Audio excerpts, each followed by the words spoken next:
मी पैसे शहाणपणाने कमवतो आणि योग्य तेवढे खर्च करतो.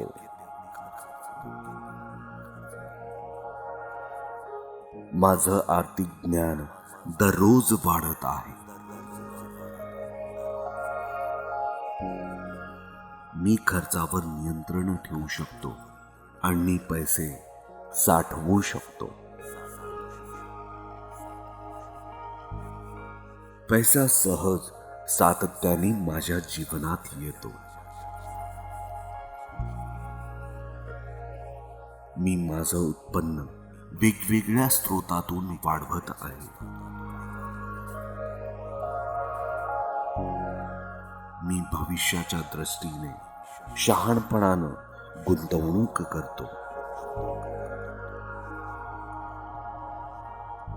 मी आर्थिकदृष्ट्या स्वतंत्र होण्याच्या मार्गावर आहे.